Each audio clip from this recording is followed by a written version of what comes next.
Welcome back.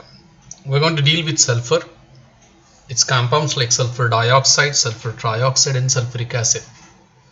Hereafter, there will be 2 lectures on oxygen family, and that will be the end of oxygen family. Let's begin.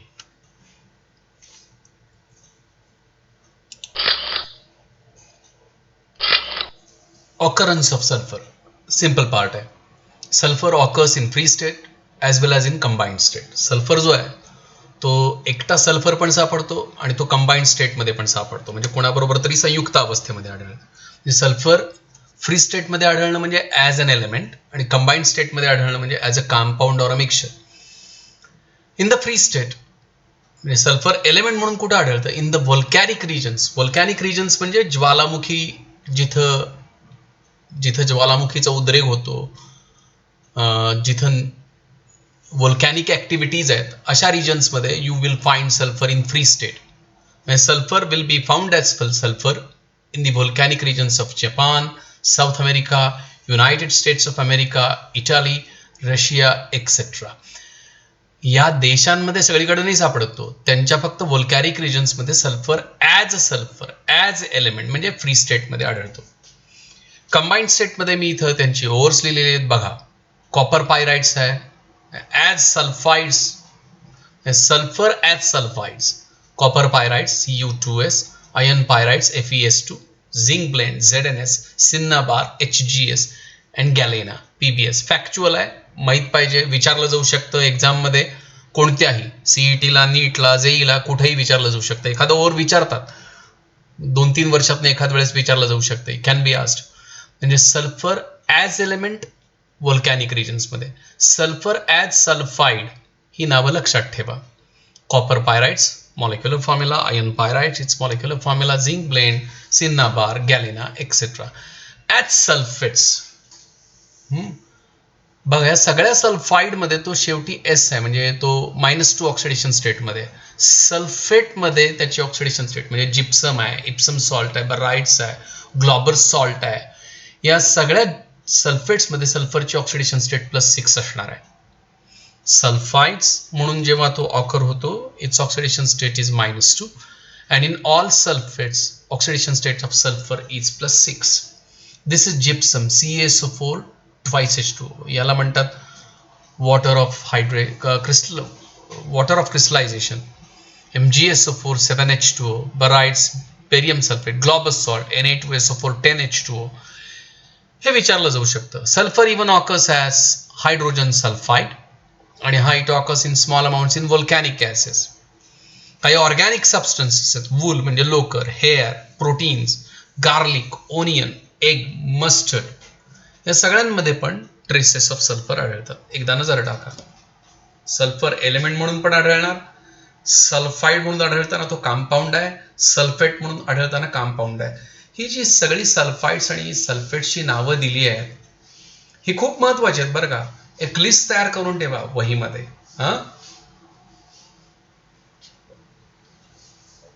Let's move. आता sulphur as an element exist in various allotropic forms. Sulphur element म्हणून निरनिराळ्या allotropic फॉर्म्समध्ये आढळतो. आता you may find the word allotropy unknown. I will explain it to you. मी पहिल्यांदा त्याची definition सांगतो. Ability of an element to exist in different various forms is called as allotropy. एलिमेंटची वेगवेगळ्या रूपांमध्ये शुद्ध स्थितीत आढळण्याची जी क्षमता आहे त्याला म्हणायचं ॲलोट्रॉपी. आता कार्बन हे एलिमेंट आहे, ते डायमंड म्हणून पण आढळतं, ग्रॅफाइट म्हणून पण आढळतं, कोक म्हणून पण आढळतं. पण diamond, coke, graphite are the allotropes of carbon. Phosphorus is an element which exist as red phosphorus and white phosphorus. एक लक्षात घ्या, एकाच एलिमेंटचे जर ॲलोट्रोप्स असतील, आता फॉर एक्झाम्पल कार्बनचे ॲलोट्रोप्स कुठले? Diamond, graphite and coke. Then diamond, graphite and coke will show similar chemical properties but they will show different physical properties. आता इथं sulphur shows various allotropes It exists in various allotropic forms. All the chemical properties of all allotropes of sulfur will be same, but their physical properties, sometimes even a bit of reactivity, may differ. आता एवढे सगळे allotrope सल्फरचे आहेत, पण त्याचे महत्त्वाचे 3 आहेत. rhombic sulfur, that is called as alpha sulfur. Second one is monoclinic sulfur, also called as beta sulfur, and the third one is plastic sulfur. अनेक आहेत, पण हे 3 महत्त्वाचे, rhombic, monoclinic and plastic. त्यातले rhombic आणि monoclinic जे आहेत ते क्रिस्टलाइन आहेत आणि प्लास्टिक जो आहे तो amorphous आहे. ठीक आहे. First of all, let's even go through some other allotropes of sulfur. Milk of sulfur, colloidal sulfur, cyclohexyl sulfur, SN sulfur. हा पॉलिमेरिक फॉर्म आहे सल्फरचा. हां, ठीक आहे. हे आणखी काही सल्फरचे ॲलोट्रोप्स आहेत. एक लक्षात घ्या, हे सगळे ॲलोट्रोप्स आहेत, त्यातले रॉम्बिक, मोनोक्लिनिक आणि प्लास्टिक महत्त्वाचे आहेत, तितकेसे महत्त्वाचे नाहीत. नॉट सो सिग्निफिकंट, माहीत असावीत नावं, पण हे सगळे सल्फरच आहेत, फक्त त्याची रूप वेगवेगळी आहेत. जसं मी कदाचित वर्गामध्ये हे सांगितलं असेल की ॲलोट्रोप काय आहे, ॲक्टर एकच आहे, पण तो वेगवेगळ्या सिनेमांमध्ये वेगवेगळे रोल्स करतो, पण ॲक्टर तोच ना. समजते ना? Are you understanding? The same actor can play various types of roles in different movies. Actor is same, but he or she plays different roles in different movies. तसंच आहे, सल्फरच आहे, पण ही त्याचे वेगवेगळे फॉर्म्स आहेत, त्यांना म्हणायचं ॲलोट्रोप्स. आता त्यातला हा पहिला आपण डिस्कशनला घेतोय, व्हेरी इम्पॉर्टंट, रॉम्बिक सल्फर. खूप सोपा पार्ट आहे. Most stable and most common form of sulphur. म्हणजे एवढे सगळे सल्फर आहेत, रॉम्बिक, monoclinic, plastic, milk of sulfur, colloidal sulfur. There are various forms of sulfur, but most stable म्हणजे minimum energy वाला and most common form of sulfur is rhombic sulfur. एवढे सगळे forms आहेत, पण most stable, most common is rhombic sulfur. ठीक आहे. आता तो किती स्टेबल आहे, तर हे जे बाकीचे फॉर्म्स आहेत सल्फरचे, monoclinic, plastic, colloidal sulfur, milk of sulfur, if we keep them as they are, after some time all these forms of sulfur, हे जे सगळे बाकीचे फॉर्म्स आहेत, they change to rhombic sulfur. कारण काय, तर तो सगळ्यात स्टेबल आहे. आता फॉर एक्झाम्पल आपण मोनोक्लिनिक सल्फर बराच वेळ ठेवला आहे तसं, if we keep monoclinic sulphur as it is for a while, it will convert itself into rhombic. कारण का, monoclinic is a bit unstable while rhombic is more stable, and the tendency to move towards stability is very obvious. It is inherent in every living and non-living thing. ठीक आहे. आणि बघा रॉम्बिक sulphur कसं आहे, bright yellow आहे, त्याची specific gravity 2.06 आहे, its melting point is 385.8 Kelvin. Rhombic sulphur, या सगळ्या रॉम्बिक सल्फरच्या प्रॉपर्टीज आहेत. It is insoluble in water, पाण्यामध्ये विरघळत नाही, but soluble in carbon disulphide. हा कार्बन डायसल्फाइड मध्ये मात्र सोल्युबल आहे.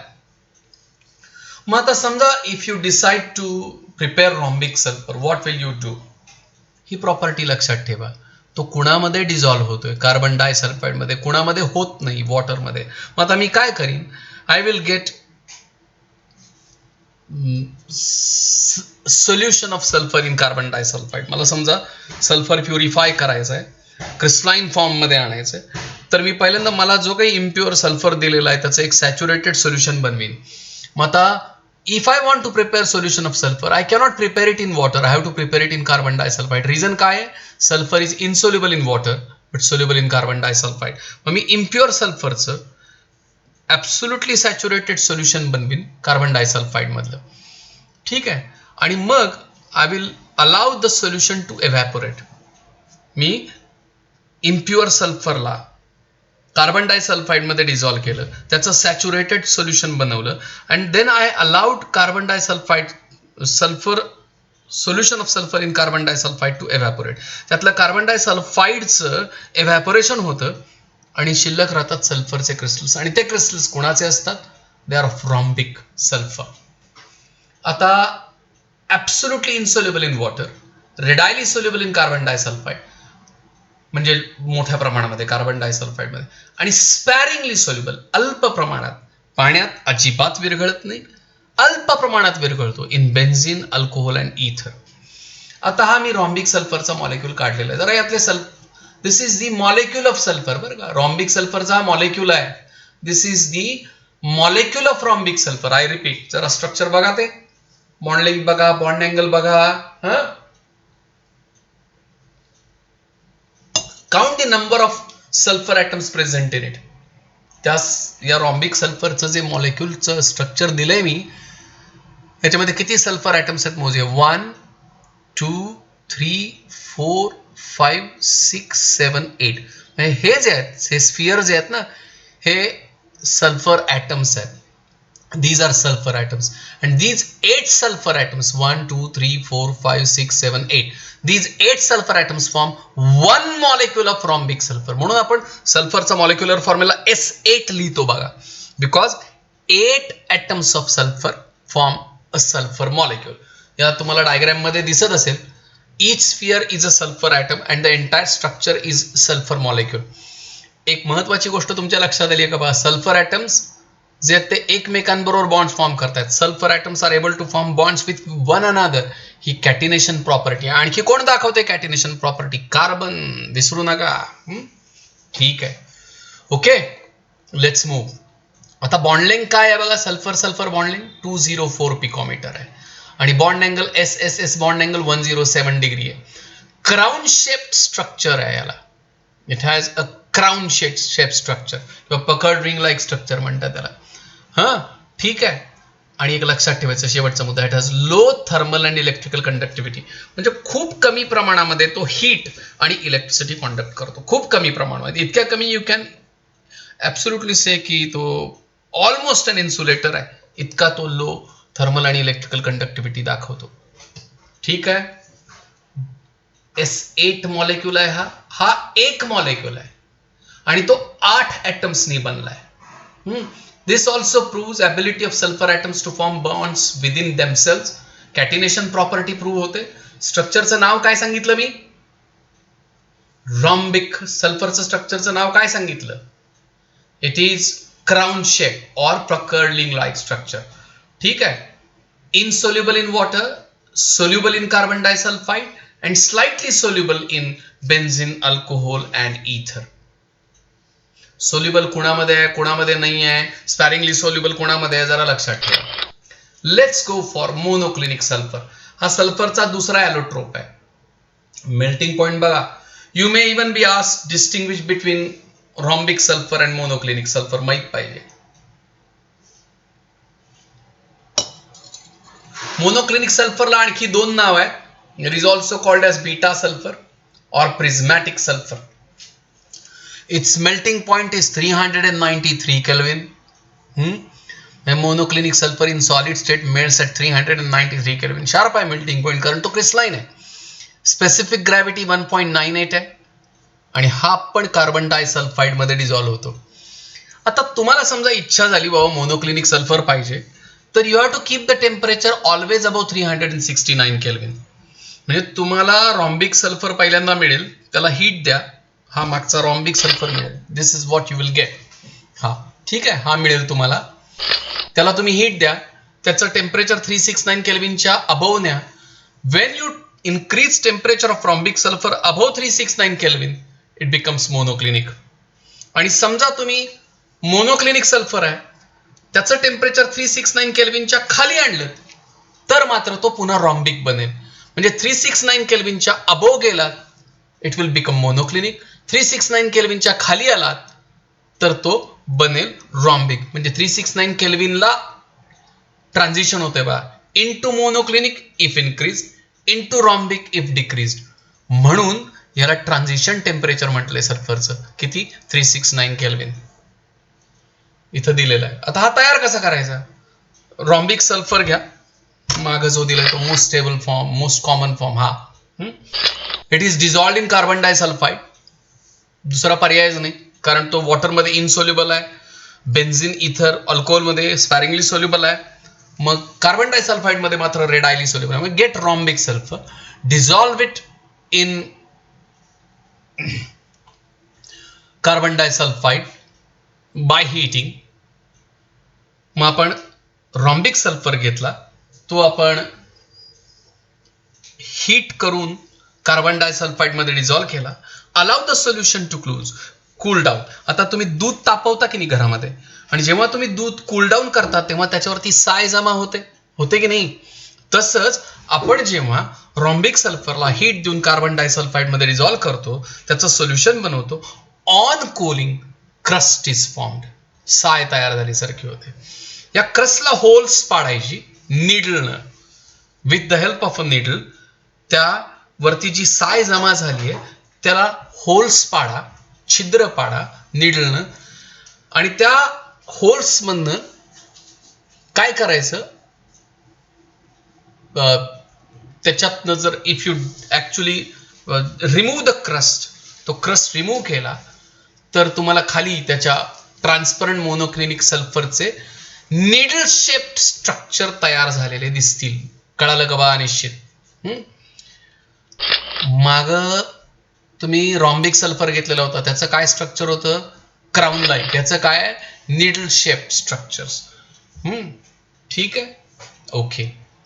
मेल्टिंग पॉईंट बघा, स्पेसिफिक ग्रॅव्हिटी बघा, कुणामध्ये डिझॉल्व्ह होते, कार्बन डायसल्फाइड मध्ये 369 केल्विनच्या अबव गेला ते विल बी मोनोक्लिनिक. 369 केल्विनच्या खाली राहिला तर तो पुन्हा रॉम्बिक होईल. म्हणून 369 केल्विनला काय म्हटलं आपण, ट्रान्झिशन टेम्परेचर. ठीक आहे. आणि एक माहिती महत्वाची लक्षात ठेवायची, तयार कसा करायचा. Get rhombic sulphur, dissolve it in carbon disulphide by heating, allow the solution to cool down, a crust will be form. त्या क्रस्टला 2 होल्स पाडा. होल्स पाडल्यानंतर थोड्या वेळानंतर कूल डाऊन करा. क्रस्टला होल्स का पाडायची, कारण त्यातनं व्हेपर निघून जातील, हीट निघून जाईल, कूल डाऊन होईल.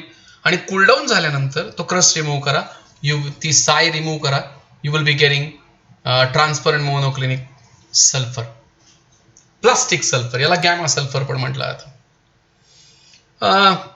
अमॉर्फस आहे.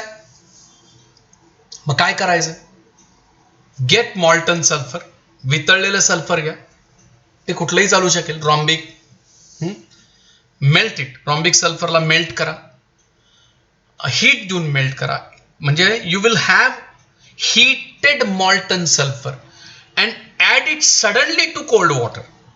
म्हणजे तुम्ही प्रचंड तप्त, तापवलेलं, वितळलेल्या स्थितीतलं सल्फर घ्यायचंय आणि ते थंड पाण्यामध्ये अचानक ओतायचंय. म्हणजे तुम्ही गरम तापलेल्या सल्फरला सावकाश कूल करत नाही आहे, तर तुम्ही त्याला सडनली कूल करताय. You are cooling it all of a sudden, आणि मग तुम्हाला सॉफ्ट रबर लाईक मास मिळेल, कॉल्ड प्लास्टिक सल्फर. हे कोलॉइडल, ऍक्च्युली हे प्लास्टिक सल्फर आहे, अमॉर्फस आहे.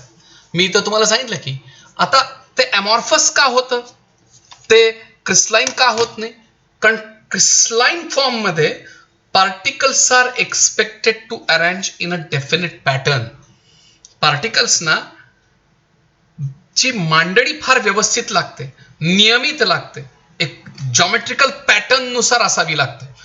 पण जेव्हा तुम्ही हीटेड सल्फरला all of a sudden cold वॉटरमध्ये ऍड करताय, त्या पार्टिकल्सना सिस्टमॅटिकली अरेंज व्हायला वेळ मिळत नाही. ते कसेही अरेंज होतात. Random arrangement of particles takes place. विस्कळीत मांडणी होते, आणि अशी विस्कळीत मांडणी जर पार्टिकल्सची असेल तर तो सॉलिड जो तयार होतो तो कधीच क्रिस्टलाइन नसतो, तो हमखास अमॉर्फस असतो. कारण क्रिस्टलाइन सॉलिड मध्ये पार्टिकल सिस्टमॅटिकली अरेंज असतात, अमॉर्फस मध्ये ते रॅन्डमली अरेंज असतात. स्पेसिफिक ग्रॅव्हिटी बघा 1.95.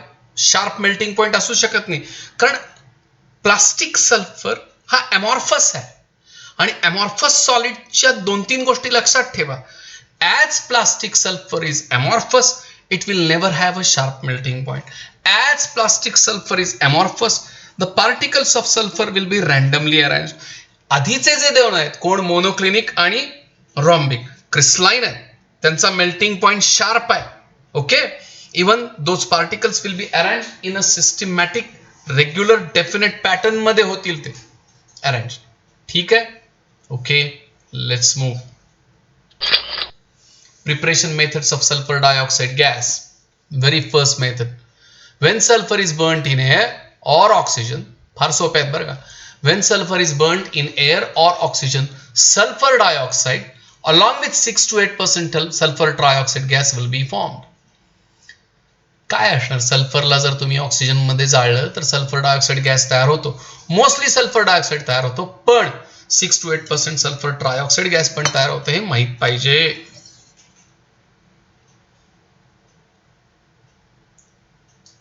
ठीक आहे ना.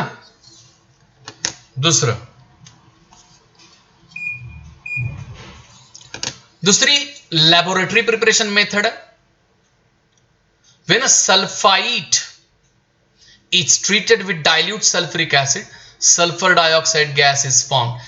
Na2SO3 is sodium sulfite. Sodium sulphite आहे. डायल्यूट सल्फ्युरिक ऍसिड बरोबर ट्रीट केले.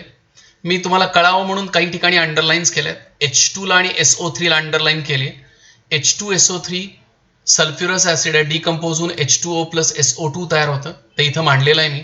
आणि आता कशाला अंडरलाईन केलेलं नाहीये, Na2 आणि SO4 ला अंडरलाईन केलेलं नाहीये. म्हणजे यातला पॉझिटिव्ह पार्ट NO2 आणि यातला निगेटिव्ह पार्ट SO4 मिळून Na2SO4 तयार झालं. हा H2SO3 जो आहे तो तयार होतो H2O प्लस SO2 म्हणून.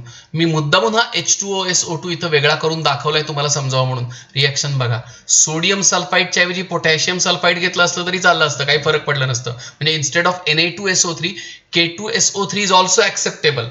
Treat it with dilute sulfuric acid, the reaction will take place and you will be getting sulfur dioxide gas. हे aqueous फॉर्म मध्ये असते सोडियम सल्फेट. ठीक आहे. पहिली preparation method, sulphur burnt in oxygen. Sulphur dioxide major मिळतो, पण 6 to 8% sulphur trioxide gas पण मिळतो. इथं सोडियम सल्फाइड और potassium sulphide is treated with dilute sulphuric acid.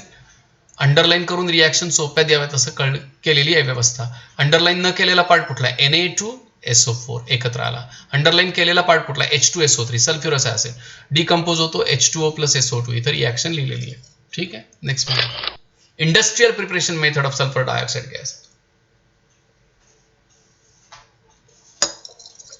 मला तुम्ही जरा या रिॲक्शनचा रेडॉक्सच्या कॉन्टेक्स्ट मध्ये विचार करावासा वाटतं. I want you to think in the context of redox. Ferrous sulphide आहे किंवा आयर्न सल्फाइड आहे, याला आयर्न पायराइट पण म्हणतात ना. हो बघा, iron sulphide, iron pyrides, fool's gold, very interesting name, even called as fool's gold. इथं आयर्न प्लस बघा कुठल्या ऑक्सिडेशन स्टेटमध्ये, +4 ऑक्सिडेशन स्टेटमध्ये. Fe2 चा विचार करा +4 मध्ये, आणि इथं तो +6 प्लस. बघा इथं काय काय झालं. आयर्न सल्फाइड आहे, just check it. 2 moles of iron sulphide reacts with 5.5 moles of O2. तर हा जो आयर्न पायराइट आहे तो कन्वर्ट होतो फेरिक ऑक्साइड मध्ये, आणि you are getting sulphur dioxide gas also here. आता तुम्हाला समजावं म्हणून काय केलंय मी, हे ऑक्सिजन आधी काउंट केलेत बा. हे 5.5 O2 आहेत, म्हणजे एकूण 5.5 × 2 म्हणजे 11 ऑक्सिजन आहेत. त्यातले 3 ऑक्सिजन या 11 पैकी 3 फेरिक ऑक्साइड मध्ये गेलेत, राहिले 8. ते कसे मांडले, SO2 ला 4 द मल्टिप्लाय केलं. आता 4 2 चा काय होणार, 8. म्हणजे in all there are 11 oxygen at the left hand side, distributed them as 3 and 8. Reaction सोपी आहे. Sulphide will be converted in to oxide. आपण बघितलं तर ऑक्सिजनच्या केमिकल प्रॉपर्टीज मध्ये आठवते का बा, मेटल सल्फाइड जे आहे त्याचं ऑक्सिडेशन केलं तर ते कशामध्ये कन्वर्ट होते, मेटल ऑक्साइड मध्ये. Here it is, iron sulphide is getting converted in to oxide. नावं लक्षात ठेवा, अनसल्फाइड, iron pyrite, fool's gold. Even या फेरिक ऑक्साइडला आणखी एक नाव आहे, it is also called as haematite. ठीक आहे. आणखी काही सल्फाइडच्या रिॲक्शन पलीकडे लिहिलेत बघा. क्युप्रस सल्फाइड 1.5 O2 बरोबर रिॲक्ट झालं. हे बघा, इथं पण सल्फाइड कशामध्ये कन्वर्ट झाले, क्युप्रस सल्फाइड कन्वर्ट झाले क्युप्रिक ऑक्साइड मध्ये. झिंक सल्फाइड कशामध्ये कन्वर्ट झाले, झिंक ऑक्साइड मध्ये. आणि मागं इवन सल्फाइड ऑफ आयर्न होतं, ते पण कशामध्ये कन्वर्ट झालं, ऑक्साइड मध्ये. आता पुन्हा आपण ऑक्सिजनचा हिशोब बघूया. 1.5 O2 आहे, 1.5 × 2 दॅट इज 3. त्यातला एक मी ऑक्साइड मध्ये पाठवला आणि 2 सल्फर बरोबर पाठवले. प्रत्येक वेळेला तुम्हाला सल्फर डायऑक्साइड गॅस तयार झालेला दिसेल. इथं पण बघा, सल्फाइड ऑफ आयर्न घेतलं तेव्हा सल्फर डायऑक्साइड गॅस तयार झाला. आता क्युप्रस सल्फाइड वापरलेला आहे, त्याही वेळेला हे क्युप्रिक सल्फाइड आहे बरं का. This is cupric sulphide. Sorry for this. हे क्युप्रस नाही आहे, हे क्युप्रिक आहे. Change it please. हे क्युप्रिक ऑक्साईडमध्ये कन्व्हर्ट होत आहे. ओके. 1.5O2 म्हणजे 3 ऑक्सिजन आहेत. 3 पैकी 1 कॉपरला दिला, 2 सल्फरला दिले. आणि हे फ्रॅक्शन आपल्याला नको असेल, समजा डेसिमल फ्रॅक्शनमध्ये नको असेल, तर या प्रत्येकाला 2 न मल्टिप्लाय करा. 2CuS. याला 2 न मल्टिप्लाय केलं तर 3O2. याला 2 न मल्टिप्लाय केलं 2CuO. याला पण 2 न मल्टिप्लाय केलं 2SO2. इथं तेच लिहा. म्हणजे या इक्वेशनला 2 न मल्टिप्लाय केल्यानंतरचं इक्वेशन इथं मी ब्रॅकेटमध्ये दिलंय. कळलं? आणि हे क्युप्रस नाही आहे, हे क्युप्रिक आहे. Please correct it. ओके. इथं झिंक सल्फाइडची रिॲक्शन आहे. सेम आहे, फक्त Cuच्या ऐवजी झिंक आहे. एकदा रिॲक्शन बघून घ्या.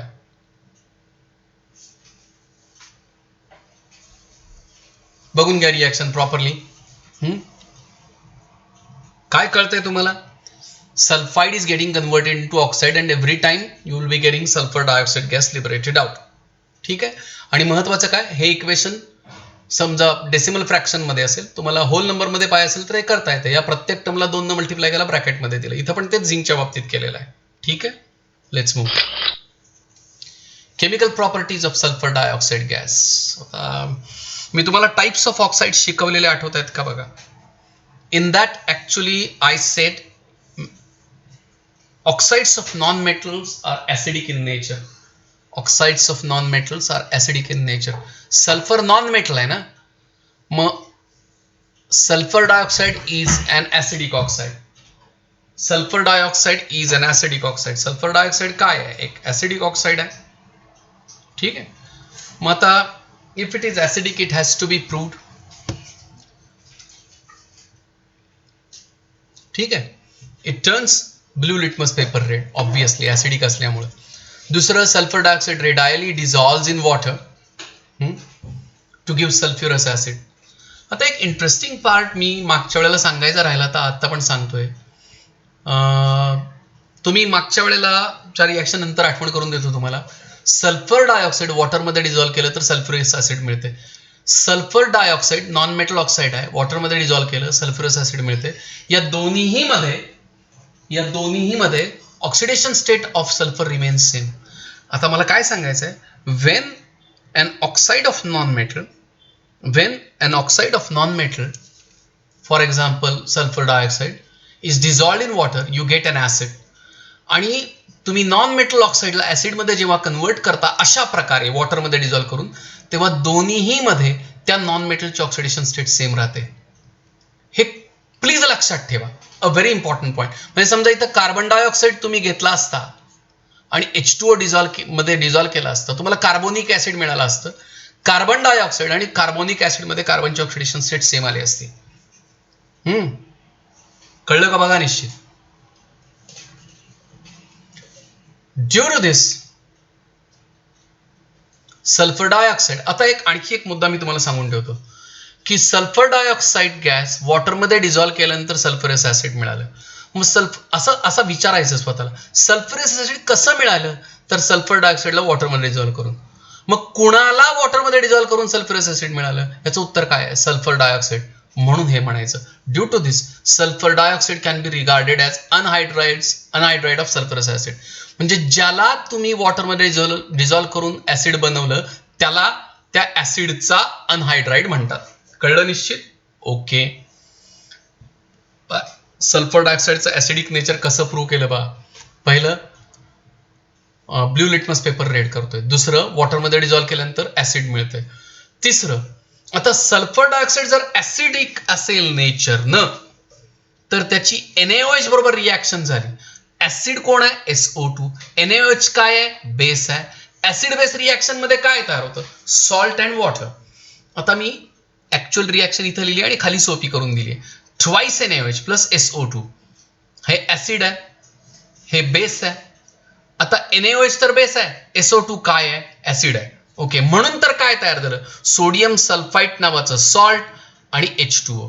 म्हणजे मी असं म्हणेन, twice NaOH reacts with sulfur dioxide and forms a salt, sodium sulfite and H2O. मग जर NaOH ची SO2 बरोबर रिॲक्शन होऊन सोडियम सल्फाइट आणि H2O तयार होतं, बेसची एका बरोबर रिॲक्शन सॉल्ट आणि वॉटर मिळालं, तर हा कोण आहे? ऍसिडिक आहे. बघा, ब्ल्यू लिटमस पेपर रेड करतो, वॉटरमध्ये डिझॉल्व्ह केल्यानंतर ऍसिड बनवतो आणि अल्कली बरोबर रिॲक्शन केल्यानंतर सॉल्ट आणि वॉटर देतो. मग असा सल्फर डायऑक्साईड काय आहे? ऍसिडिक आहे. मग ही रिॲक्शन समजा समजत नसेल तर मी ही सोपी केली. ट्वाइस NaOH कसे लिहिले? NaOH NaOH, सल्फर डायऑक्साईड पुन्हा लिहिला SO2. आता मी काही पार्टला अंडरलाईन केले, Na Na, Na2 S आणि O2 आणि O. Na, Na, Na2 SO2 आणि O मिळून काय तयार झाला? O3. शिल्लक काय राहिलं? H2O. That's it. कळलं का बा? जरा या गोष्टी काळजीपूर्वक बघा. इवन यामध्ये पण बघा, ही न्यूट्रलायझेशन रिॲक्शन आहे. यामध्ये पण तुम्हाला सल्फरची ऑक्सिडेशन स्टेट चेंज झालेली दिसणार नाही. सल्फर डायऑक्साईड मध्ये सल्फरची ऑक्सिडेशन स्टेट +4 आहे. Na2SO3 मध्ये पण सल्फरची ऑक्सिडेशन स्टेट +4 आहे. आता ऑक्सिडेशन स्टेट कशी काढायची नाही सांगणार, तुम्ही अभ्यास करा. Because I have delivered lectures. तुम्हाला शंका विचारा असंही म्हटलेलं होतं. Up to you. Next reaction.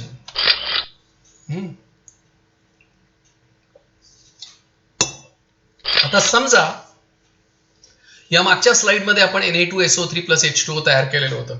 आपण ठरवलं की हे Na2SO3 + H2O जे तयार झाले, we will keep on passing sulphur dioxide gas again. म्हणजे फर्स्ट स्टेपमध्ये आपण Na2SO3 + H2O तयार केलेलं आहे already, and we decided to pass sulphur dioxide again. तर काय होतंय? तर you get all this converted into sodium hydrogen sulphide.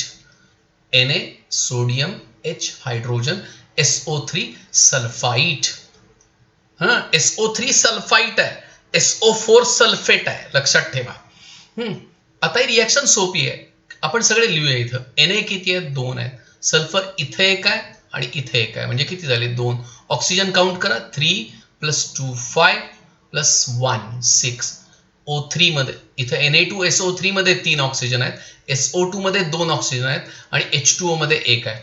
3 + 2 + 1 6 आणि हायड्रोजन 2 आहेत. Sodium 2, sulphur 2, oxygen 6, hydrogen 2. आता मी हे 6 जे ऑक्सिजन आहेत ते मी असे लिहिले 3 × 2. मग आता बघा, Na 2 आहेत, H 2 आहेत, S 2 आहेत. ऑक्सिजन 6 कसे लिहिले? 2 3 असे लिहिले. कळलं का बा? निश्चित. या NaHSO3 ला 2 न मल्टिप्लाय केलं ना, त्यामुळे Na 2 आहेत, बघू शकताय. H 2 आहेत, बघू शकताय. सल्फर 2 आहेत, बघू शकताय. आणि ऑक्सिजन 6 आहे, 2 3 सोडियम हायड्रोजन सल्फाइड. मग जर लिमिटेड सल्फर डायऑक्साईड पास केला असता तर रिॲक्शन इथं स्टॉप झाली असती. पण हे तयार झाल्यानंतरही सल्फर डायऑक्साईड जर पास केला तर फायनली हा प्रॉडक्ट मिळालेला असता. आता अशीच रिॲक्शन मी कॅल्शियम हायड्रॉक्साईड बरोबर दिली आहे आणि मी ती खाली सोपी पण करून दिलेली आहे बघा. When excess of sulphur dioxide gas is treated with lime water calcium hydroxide, you get calcium sulphide plus water. आता calcium hydroxide is Ca(OH) twice. Calcium मी असं लिहिलं एकदा, OH ट्वाइस आहे म्हणजे ऑक्सिजन 2 आहेत आणि हायड्रोजन 2 आहेत, SO2. आता मी काही पार्टला अंडरलाईन केली आहे, Ca ला अंडरलाईन केली आहे, S ओके, O2 आणि O, CaS O2 आणि O, CaSO3 कॅल्शियम सल्फाइड. आता शिल्लक काय राहिलं बघा की H2O. That's it. हा CaSO3 अंडरलाईन केलेल्या पार्टवरनं तयार झाला, राहिलेला पार्ट H2O होता. हे मिल्की व्हाईट असतं कॅल्शियम सल्फाइड. आणि या स्टेप नंतर पुन्हा सल्फर डायऑक्साईड शिल्लक राहिला, कारण आपण काय केलंय? एक्सेस पास केलंय. तर जसं इथं माग Na2SO3 H2O मध्ये पुन्हा SO2 पास केलेला होता, तसं आपण CaSO3 + H2O मध्ये पुन्हा SO2 पास केल्यासारखं आहे. आता इथं कॅल्शियम 1 आहे, हायड्रोजन 2, सल्फर 2, ऑक्सिजन 6. तुम्ही काउंट करू शकता. कॅल्शियम 1, हायड्रोजन 2, सल्फर इथे एक आहे आणि इथे एक आहे 2, आणि ऑक्सिजन 3 + 2 + 1 दॅट इज 6 अगेन. ठीक आहे. आता मी काय केलं बघा, कॅल्शियम एकच आहे त्यामुळे Ca1, HSO3 लिहिलं, HSO3. पण या सगळे 2 टाइम्स आहेत ना, H 2 आहेत, मग H ला 2 टाइम्स केले बघा, S 2 आहे त्यामुळे S ला पण 2 टाइम्स केले, O 6 आहेत त्यामुळे या 3 ला पण काय केलं? 2 टाइम्स केलेलं आहे. मग HSO3 2 टाइम्स. म्हणजे पहिल्यांदा जसं सोडियम सल्फाइड तयार झालं and it was converted into sodium hydrogen sulphide, तसंच इथं पण कॅल्शियम सल्फाईड पहिल्यांदा तयार झालं and then I converted in to calcium hydrogen sulphide. याला काय म्हणतात? कॅल्शियम बायसल्फाईड पण म्हणतात. सुरुवातीला तो मिल्की व्हाईट असतो आणि नंतर तो कलरलेस होतो, कारण calcium sulphide is milky but calcium bisulphide is colourless. पण हे जे सोडियम हायड्रोजन सल्फाईड मिळालं ते केव्हा मिळालं? Sulphur dioxide gas excess pass केल्यानंतर. कॅल्शियम बायसल्फाईड केव्हा मिळालं? when sulphur dioxide gas was passed in excess. Limited जर पाठवला सल्फर डायऑक्साईड तर सोडियम सल्फाईड पाशी किंवा कॅल्शियम सल्फाईड पाशी रिॲक्शन थांबेल. ठीक आहे, let's move. Reaction of sulfur dioxide gas with halogen. Sulfur dioxide gas reacts with halogens to form sulfuryl fluoride, sulfuryl chloride, sulfuryl bromide respectively. फार सोप्या reaction आहेत. SO2 plus Cl2 activated charcoal आहे. You're getting SO2Cl2. Combination reaction आहे. दोन reactants आहेत, एकच product आहे. This is a combination reaction. Activated charcoal सक्रियकृत कोळसा म्हणतात त्याला. Good at solvent. हा कॅटलिस्ट म्हणून वापरलाय, म्हणजे या रिॲक्शनचा रेट वाढवतो, तो फास्ट करतो ही रिॲक्शन इथं तरी निदान. मग सल्फ्युरिल क्लोराईड तयार झालं. समजा इथं तुम्ही Br2 वापरलं असतं तर SO2Br2 म्हणजे सल्फ्युरिल ब्रोमाइड मिळालं असतं. समजा तुम्ही SO2F2 वापरलं असतं तर SO2F2 मिळालं असतं, सल्फ्युरिल ब्रोमाइड मिळालं असतं. आता Cl2 बरोबर जशा रिॲक्शन होतील तशाच Br2 आणि F2 बरोबर होतील. आता पुढं SO2 reacts with O2 when heated to form SO3. आता हे रिॲक्शन बघा, SO2 reacts with O2. Reaction reversible आहे आणि स्लो आहे. आता ही reaction as the reaction is slow and reversible, catalyst वापरायला लागतो. इथं मी व्हॅनाडियम पेंटॉक्साइड वापरलेला आहे, डाय व्हॅनाडियम पेंटॉक्साइड वापरलेला आहे. It's a catalyst. This makes the reaction to take place in forward direction to greater extent. Forward डिरेक्शनमध्ये अधिकाधिक रिॲक्शन तयार व्हावी, जास्तीत जास्त सल्फर ट्रायऑक्साईड तयार व्हावा म्हणून व्हॅनाडियम पेंटॉक्साइड याचा कॅटलिस्ट म्हणून उपयोग केलेला आहे. आता तुम्ही व्हॅनाडियम पेंटॉक्साइडच्या ऐवजी प्लॅटिनाइज्ड ॲस्बेस्टॉसचा पण उपयोग करू शकला असता. कशासाठी करायचे कॅटलिस्ट? अरे ही रिॲक्शन स्लो आहे, रिव्हर्सिबल आहे म्हणून, जास्तीत जास्त सल्फर ट्रायऑक्साईड तयार व्हावा म्हणून.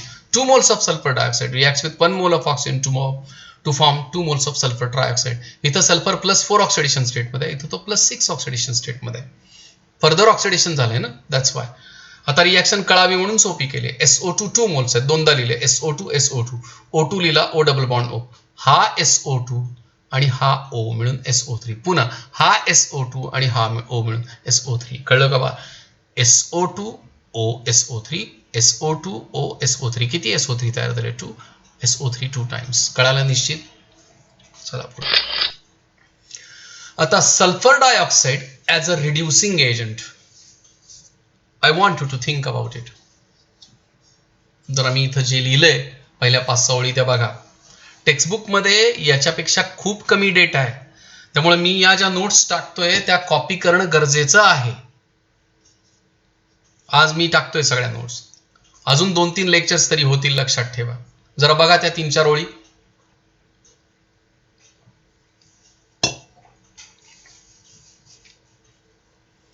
आता सल्फर डायऑक्साईड रिड्युसिंग एजंट म्हणून जर ऍक्ट होणार असेल, ज्यांनी रेडॉक्स शिकलंय, ज्यांनी रेडॉक्सची लेक्चर्स ऐकली आहेत, ज्यांनी रेडॉक्सचा अभ्यास केला, ज्यांनी रेडॉक्सची MCQची टेस्ट सोडवलेली आहे, go and call your parents.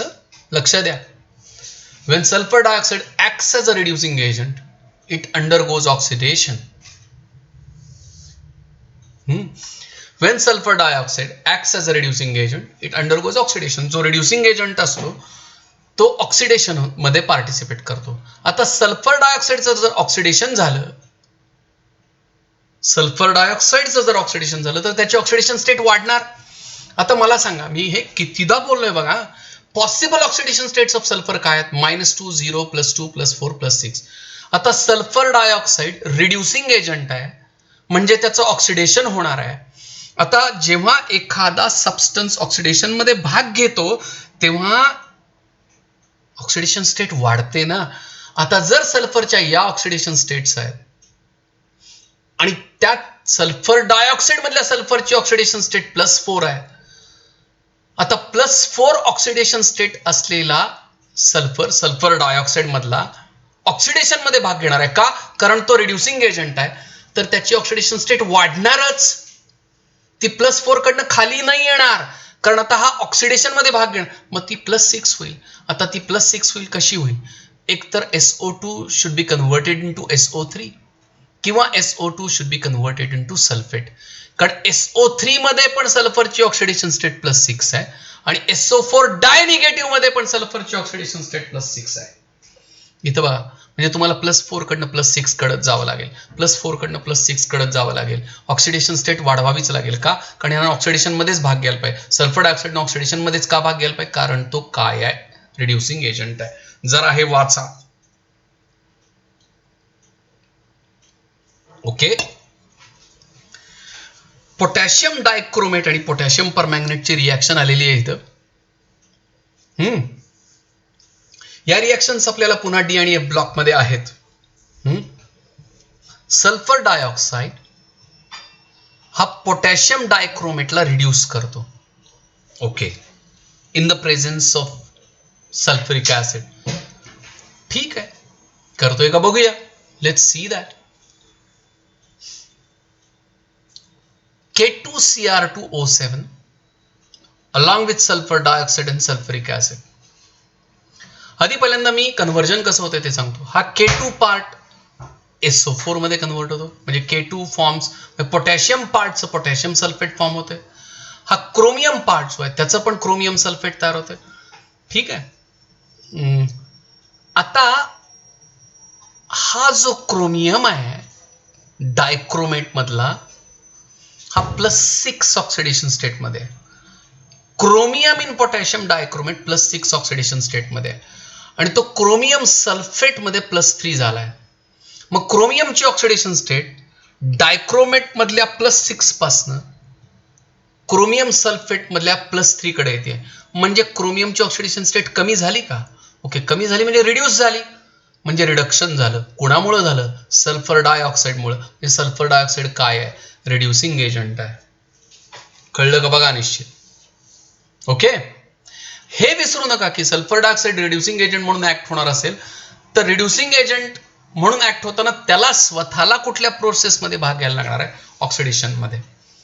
आणि जर सल्फर डायऑक्साईडचं ऑक्सिडेशन होणार आहे तर त्याची ऑक्सिडेशन स्टेट वाढणार आहे. आणि जर त्याची ऑक्सिडेशन स्टेट वाढणार असेल तर ती +4 कडनं +6 कडे जाऊ शकते, मागं नाही येऊ शकत. मग either it has to convert itself into sulphur trioxide और it has to convert into sulphate.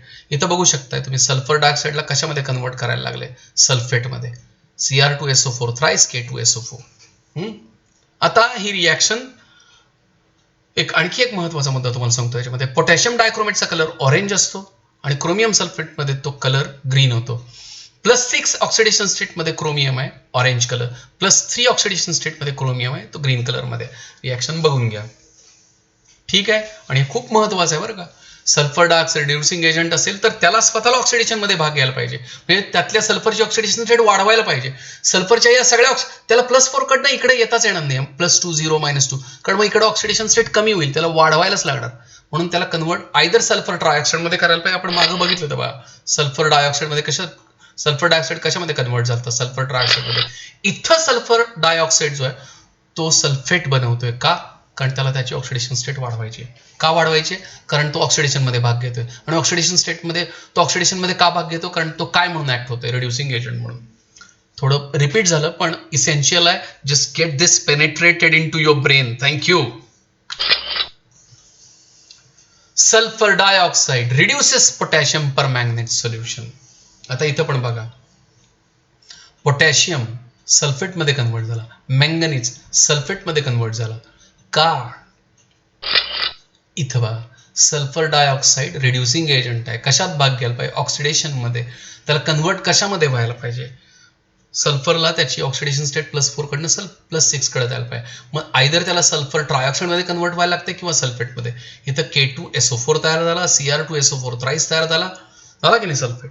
आणि इथं काय तयार होतं बा? पुन्हा potassium is getting convert into potassium sulphate, manganese is getting convert into manganese sulphate.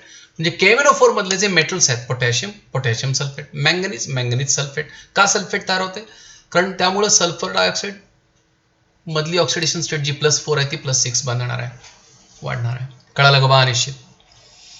मग इथं KMnO4 पिंक व्हायलेट कलरचं असतं. It becomes colourless because K2SO4 is colourless, manganese sulphate is colourless. मागं काय झालं तर ऑरेंज कलरचं पोटॅशियम डायक्रोमेट होतं ते ग्रीन कलरमध्ये कन्वर्ट झालं होतं. इथं पिंक व्हायलेट कलरचं जे पोटॅशियम परमॅंगनेट आहे सल्फर डायऑक्साईड गॅस पास केला की कलरलेस होते. Actually he detection of sulphur dioxide साठी वापरली जाते. म्हणजे आपण जो गॅस पास करतोय तो सल्फर डायऑक्साईड आहे कसं ओळखायचं. समजा तुम्हाला एक सॅम्पल दिलं आणि तुम्हाला सांगितलं की हा सल्फर डायऑक्साईड आहे की नाही ओळख, तर काय करायचं या sulphur डायऑक्साईडला potassium permanganate solution pass करायचं. समजा ते सोल्युशन कलरलेस झालं. कलरलेस का होतं, कारण although potassium permanganate is pink violet, K2SO4 and manganese sulphate are colourless. हे दोघंही कलरलेस असल्यामुळे मग ओळखायचं की बाबा आपण जो गॅस पास केला होता potassium permanganate that was sulphur dioxide. Home assignment दिलेला आहे. सल्फर डायऑक्साईड हॅलोजन्सना रिड्यूस करून काय बनवेल, रिड्यूस करायचं आहे त्याला. सल्फर डायऑक्साईड Cl2 Br2I2 ला रिड्यूस करणार आहे. म्हणजे यांना जर रिड्यूस करणार असेल तर तो स्वतःच्या सल्फरची ऑक्सिडेशन स्टेट वाढवेल, पण यांचं रिडक्शन करायचं म्हणजे यांची ऑक्सिडेशन स्टेट कमी करणार. आता काय करणार बघा. आता हे फेरिक सल्फेट आहे, यातल्या फेरिकची ऑक्सिडेशन स्टेट कमी करायला पाहिजे सल्फर डायऑक्साईडनं. का, कारण सल्फर डायऑक्साईडला फेरिक सल्फेटला रिड्यूस करायचं आहे. आता याला जर रिड्यूस करायचं असेल, Fe ट्राय पॉझिटिव्ह आहे, तर इथं तो काय तयार करेल, sulphur dioxide gas will reduce potassium iodate. या आयोडीनची ऑक्सिडेशन स्टेट त्याला कमी करावी लागेल. आता तो काय करेल, ह्या होम असाइनमेंट्स आहेत. रिड्यूस करायचं आहे म्हणजे काय करायचं आहे बघा. आता असाइनमेंट्स दिलेत, मी पुढच्या लेक्चरमध्ये याचं एक्सप्लेनेशन पण देणार आहे. ओके बच्चे लोक, अभ्यास करा, तुमच्यावर विश्वास ठेवतोय मी. ठीक आहे, मी या 2-3 दिवसामध्ये लाईव्ह यायचा प्रयत्न करतोय, पण मी फेसबुकच्या ऐवजी आय विल प्रिफर यूट्यूब. प्रयत्न करीन. जर समजा अडचणी आल्या तर I will keep on posting the videos on YouTube. मी तुमच्या पालकांना फोन करतोय, काही जणांच्या पालकांना फोन केलेले आहेत, काही जणांच्या येणार आहेत, त्यामुळे कॉल येणार एवढं लक्षात ठेवा. I am expecting cooperation from you, आणि ह्यात तुमचं भलं आहे. हां ठीक आहे, ऑल द बेस्ट. मी ऑक्सिजन फॅमिलीच्या नोट्स पण आज पोस्ट करतोय. हां थँक्यू.